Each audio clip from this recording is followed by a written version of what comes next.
السلام علیکم، میں ہوں محمد احسان اور آپ دیکھ رہے ہیں لیجنڈ ٹی وی۔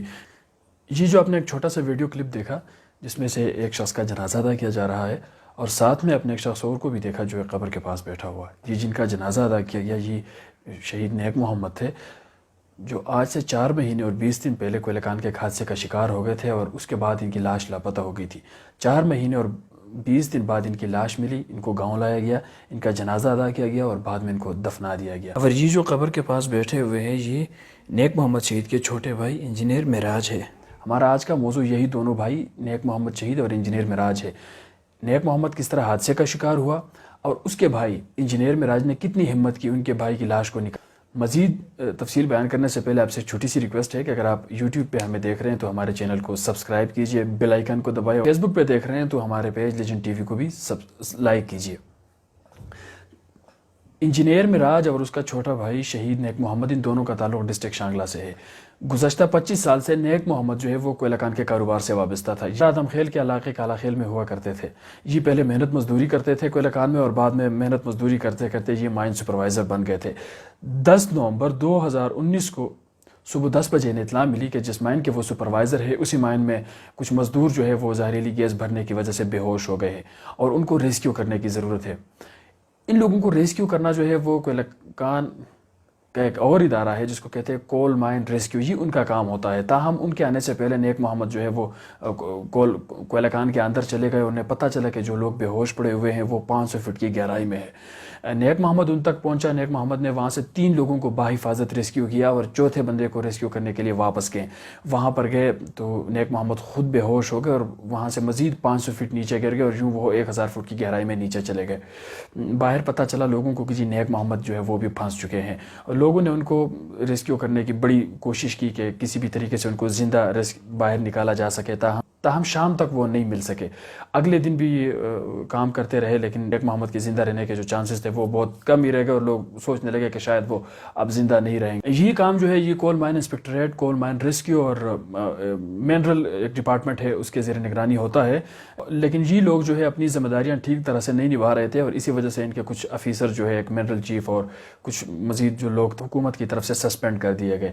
40 دن تک یہاں پر جو وہاں کے مقامی کوئلہ کان کے جو مزدور تھے اور جو ٹھیکیدار تھے ان کی تعاون سے یہ کام چلتا رہا، لیکن 40 دن بعد مذکورہ اداروں کے لوگ آ گئے اور انہوں نے اس کام کو بند کر دیا۔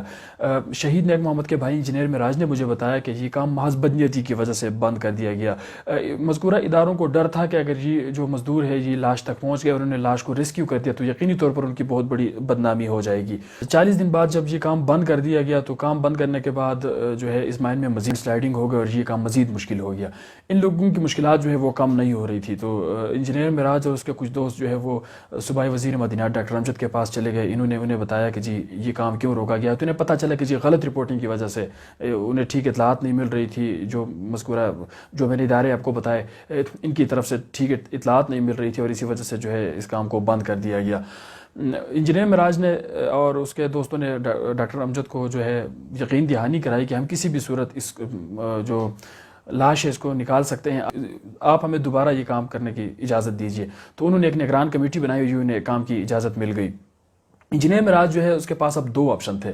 ان کے پاس ایک آپشن یہ تھا کہ وہ کسی بھی صورت اپنی بھائی کی لاش کو کوئلہ کان کی گہرائیوں سے نکالے اور یا پھر ان کا غائبانہ نماز جنازہ ادا کرے اور ان کی لاش کو وہیں پر رہنے دے، لیکن تاہم یہ شخص جو ہے یہ ہمت ہارنے والا نہیں تھا، یہ واپس آیا اور اس نے نئے سرے سے کام شروع کیا۔ اس نے لیبر کو ہائر کیا اور جو کچھ وسائل بھی تھے ان کے پاس، مشینری چھوٹی پوٹی، ماسک ہو گئے اور ہیلمٹ وغیرہ جو بھی چیزیں تھیں کام کرنے کی، انجینئر معراج نے وہ چیزیں مزدوروں کو دی اور انہوں نے نئے سرے سے کام کا آغاز کیا اور یہ کام جو ہے یہ چلتا رہا۔ انجینئر معراج جو ہے وہ خود کوئلہ کان میں نیچے جاتا تھا، مزدوروں کے پاس ان کی ہمت بڑھاتا تھا اور پھر ان کے لیے کھانے پینے کی جو چیزیں ہوتی تھی ان کا بھی بندوبست کرتا تھا۔ یہ سلسلہ 4 مہینے اور 20 دن تک چلتا رہا اور آخرکار ان کو وہ خبر بھی مل گئی کہ جی مزدور جو ہے وہ لاش تک پہنچ چکے ہیں۔ آپ شہید کی کرامت دیکھیے کہ جب ان کی لاش ملی تو وہ بالکل سلامت پڑی تھی، جس میں زہریلی گیس بھی تھی، جس میں آگ بھی بھڑک اٹھی تھی، جس میں سلائڈنگ بھی ہوئی تھی اور 1000 فیٹ تک جو ہے نیک محمد نیچے گر چکے تھے، لیکن پھر بھی ان کی لاش جو ہے وہ سلامت پڑی تھی۔ 4 مہینے اور 20 دن بعد ان کی لاش ملی، ان کو گاؤں لایا گیا، ان کا جنازہ ادا کیا گیا اور بعد میں ان کو دفنا دیا گیا۔ کہانی جو میں نے 2-4 منٹس میں بیان کی جی اتنی آسان نہیں ہے جی، ایک بہت بڑا مشکل دور تھا ان لوگوں کے لیے، اس میں ایک بہت بڑی جو ہے لیبر کی ضرورت تھی۔ انجینئر معراج نے مجھے بتایا کہ جی کوئی 30,000 تک لیبر جو ہے وہ اس کام میں حصہ لے چکے ہیں، تو آپ خود سوچیں۔ میں آپ کو بتاتا چلوں کہ انجینئر معراج اور اس کا بھائی نیک محمد شہید جو ہے وہ علاقائی سیاست میں بڑھ چڑھ کر حصہ لیتے تھے۔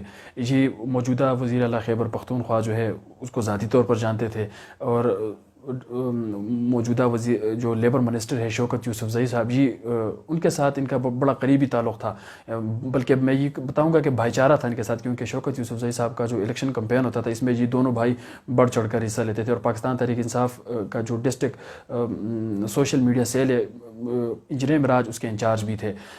ان سب لوگوں نے جو ہے یہ ہینڈز اپ ہو گئے، لیکن انجینئر معراج کام کرتا رہا اور آخرکار اپنے بھائی کی لاش جو ہے وہاں سے انہوں نے نکالی۔ نیک محمد کے 9 بچے تھے اور 3 ان کی بیویاں تھیں۔ نیک محمد کے بچے جو ہیں وہ بڑی ہمت والے ہیں۔ جن لوگوں نے نیک محمد کو ریسکیو کرتے وقت کوئلہ کان میں کام کیا تھا، دن رات محنت کی تھی جن لوگوں نے، تو نیک محمد کے بچے جو ہیں، نیک محمد شہید کے بچے جو ہیں، ان بچوں نے ان لوگوں کو ہار پہنائے، ان کا شکریہ ادا کیا۔ کچھ دن پہلے سوشل میڈیا پر ایک خبر چلی کہ جی وزیر اعلیٰ خیبر پختونخوا نے 10 لاکھ روپے گرانٹ دینے کا بھی اعلان کیا ہے۔ تاہم انجینئر معراج کا کہنا تھا کہ اعلان کی حد تک ان کو پتہ ہے، باقی انہیں ملا جو ہے کچھ بھی نہیں ہے۔ نیک محمد شہید کے بچوں کا کہنا تھا کہ ان کے والد چونکہ خود مزدور نہیں تھے، تاہم وہ مزدوروں کی زندگیاں بچانے کے لیے کوئلہ کان کے اندر گئے تھے اور حادثے کا شکار ہو گئے، اور لہٰذا حکومت پاکستان کو چاہیے کہ ان کے شہید والد کے لیے خصوصی مالی پیکج کا اعلان کرے تاکہ ان کی جو زندگی ہے وہ ذرا آرام سے گزر سکے۔